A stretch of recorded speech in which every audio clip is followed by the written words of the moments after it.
প্রতিদিন গীতাপাঠ শুনলে মন শান্ত হয়, জীবনে সঠিক পথ দেখাতে সাহায্য করে। দুঃখ, ভয়, রাগ দূর হয়, আত্মবিশ্বাস বৃদ্ধি পায়। কর্ম ও ভক্তির মাধ্যমে হৃদয়ের শক্তি, ঘরে শান্তি ও জীবনে আলো নিয়ে আসে। তাই প্রতিদিন আমাদের চ্যানেল থেকে 2টি শ্লোক সহ একটি পাঠ শুনুন। येषां त्वन्तगतं पापं जनानां पुण्यकर्मणां ते দ্বন্দ্বমোহনির্মুক্তা ভজন্তে মাম দৃঢ়ব্রতাঃ। যে সকল মানুষের পাপ সম্পূর্ণ ক্ষয়প্রাপ্ত হয়েছে এবং যারা পুণ্য কর্মে নিয়োজিত, তারা দ্বন্দ্বমোহ থেকে মুক্ত হয়ে দৃঢ় সংকল্পে আমার ভজনা করে। অর্থাৎ শুদ্ধ কর্ম ও শুদ্ধ জীবনের দ্বারা মানুষ ঈশ্বর ভক্তির যোগ্যতা অর্জন করে। যে সাম মানে যাদের, তু মানে কিন্তু, অন্তগতম মানে সম্পূর্ণরূপে ক্ষয়প্রাপ্ত, পাপম মানে পাপ, জনানাম মানে মানুষের, পুণ্য কর্মনাম মানে পুণ্য কর্মে নিয়োজিত, তে মানে তারা, দ্বন্দ্বমোহ মানে দ্বন্দ্বজনিত মোহ, নির্মুক্তা মানে মুক্ত, ভজন্তে মানে ভজন করে, মাম মানে আমাকে, দৃঢ়ব্রতা মানে দৃঢ় সংকল্প।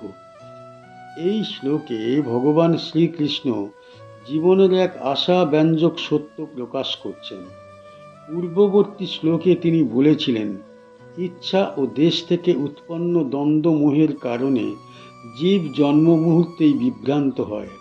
এখানে তিনি সেই মোহ থেকে মুক্তির পথ দেখিয়ে দিচ্ছেন। ভগবান বলছেন, যাদের পাপ অন্তর্গত হয়েছে, অর্থাৎ যাদের জীবনে পাপ কর্মের প্রভাব ক্ষয়প্রাপ্ত হয়েছে, তারা এই মোহের আবরণ ভেদ করতে সক্ষম হয়। পাপ এখানে কেবল বাহ্য আচরণ নয়, এটি অন্তরের অশুদ্ধ প্রবৃত্তির প্রতীক। পুণ্য কর্ম মানে কেবল বাহ্য আচরণ নয়, পুণ্য কর্ম মানে সত্যনিষ্ঠ জীবন, সংযম, করুণা, কর্তব্যপরায়ণতা এবং অহংকারহীন কর্ম। এই ধরনের জীবন যাপনের মাধ্যমে মানুষের চেতনা ধীরে ধীরে শুদ্ধ হয়।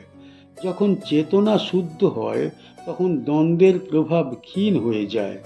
প্রিয় ও অপ্রিয়, লাভ ও ক্ষতি, সুখ ও দুঃখ, এই দ্বন্দ্ব তখন আর মানুষকে বিচলিত করতে পারে না। এই অবস্থায় মানুষ ভগবানের ভজন করে দৃঢ়ব্রত হয়ে। দৃঢ়ব্রত মানে অস্থির বিশ্বাস নয়, পরিস্থিতির উপর নির্ভরশীল ভক্তি নয়, এটি অটল সম্পর্ক, যা সুখেও নড়ে না, দুঃখেও ভাঙে না। এই শ্লোক আমাদের জানায় যে ভগবান ভক্তি হঠাৎ করে আসে না, এটি দীর্ঘ সাধনা, শুদ্ধ কর্ম ও অন্তরের পরিশুদ্ধতার ফল।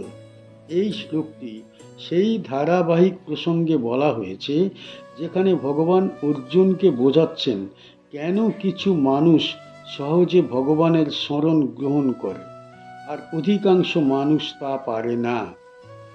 পূর্ববর্তী শ্লোকে ভগবান বলেছেন, সকল জীব দ্বন্দ্বমোহে আবদ্ধ হয়ে জন্মায়।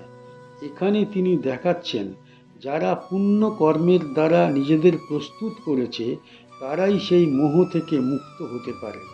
এই প্রসঙ্গে ভগবান অর্জুনকে আশ্বস্ত করছেন যে মানুষের পতন চিরস্থায়ী নয়, শুদ্ধ কর্ম ও সৎ জীবনের মাধ্যমে মুক্তির পথ সর্বদা উন্মুক্ত।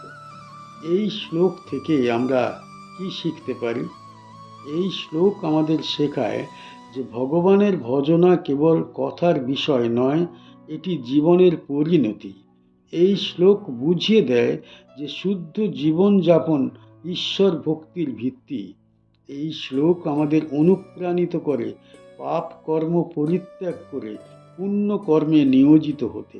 এই শ্লোক আমাদের সাহস দেয়, কারণ এটি জানায় মোহ থেকে মুক্তি সম্ভব।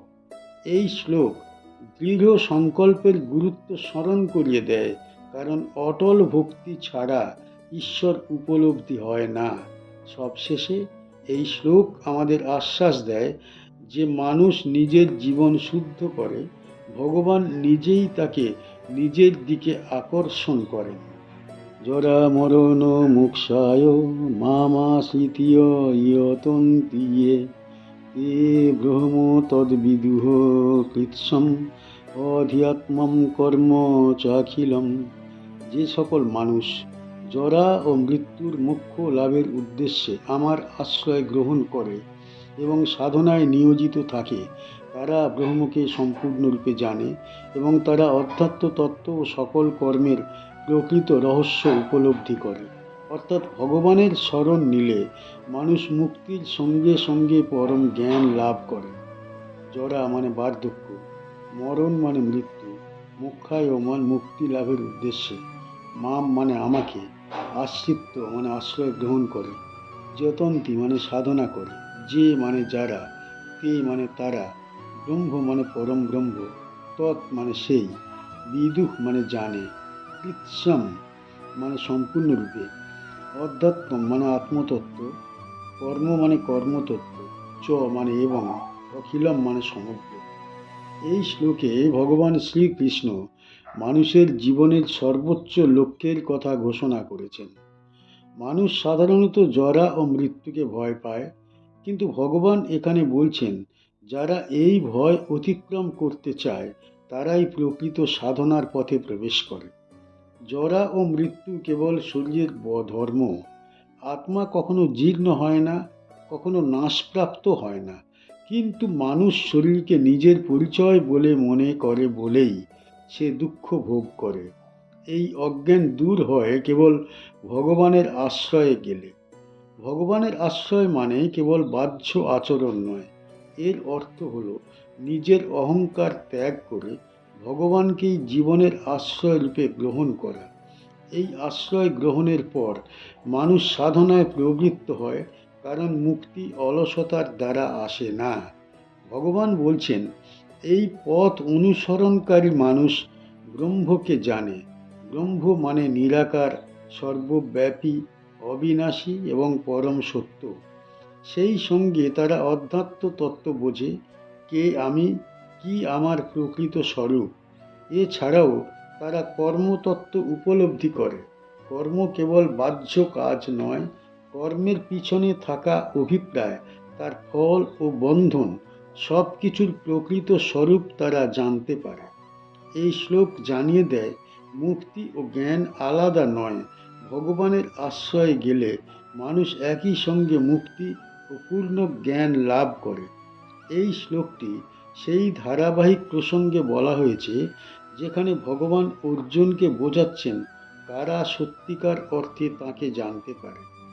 পূর্ববর্তী শ্লোকে বলা হয়েছে পুণ্য কর্মে শুদ্ধ মানুষ দ্বন্দ্বমোহ থেকে মুক্ত হয়ে ভগবানের ভজনা করে। এখানে ভগবান সেই ভক্তদের আরও উচ্চ স্তরের কথা বলেছেন, যারা কেবল জাগতিক সুখ নয়, জরা ও মৃত্যুর সম্পূর্ণ অবসান চায়। এই প্রসঙ্গে ভগবান অর্জুনকে বোঝাচ্ছেন মুক্তি কোনো আলাদা বস্তু নয়, এটি সঠিক আশ্রয়ের ফল। এই শ্লোক থেকে আমরা কি শিখতে পারি? এই শ্লোক আমাদের শেখায় জীবনের চূড়ান্ত সমস্যা জরা, মৃত্যু। এই শ্লোক জানিয়ে দেয় এই সমস্যা থেকে মুক্তির পথ কেবল ভগবানের আশ্রয়। এই শ্লোক আমাদের অনুপ্রাণিত করে গভীর সাধনায় প্রবৃত্ত হতে। এই শ্লোক বোঝায় যে প্রকৃত জ্ঞান আত্মা, ব্রহ্ম, কর্ম এই তিনের সম্যক উপলব্ধির মাধ্যমে আসে। এই শ্লোক আমাদের দৃষ্টিভঙ্গি বদলে দেয়। জীবন কেবল ভোগের জন্যে নয়, মুক্তির জন্যও বটে। সবশেষে এই শ্লোক আমাদের আশ্বাস দেয় যে ভগবানের শরণ নেয় সে কেবল মুক্তি নয়, সম্পূর্ণ তত্ত্বজ্ঞানও লাভ করে। আমাদের চ্যানেলের গীতা পাঠ কেমন হয়েছে, ব্যাখ্যা কেমন হয়েছে, আপনার কেমন লেগেছে কমেন্ট বক্সে অবশ্যই জানাবেন এবং প্রতিনিয়ত গীতা পাঠ শোনার জন্য চ্যানেলটা অবশ্যই সাবস্ক্রাইব করে রাখুন। দেখা হচ্ছে পরের ভিডিওতে।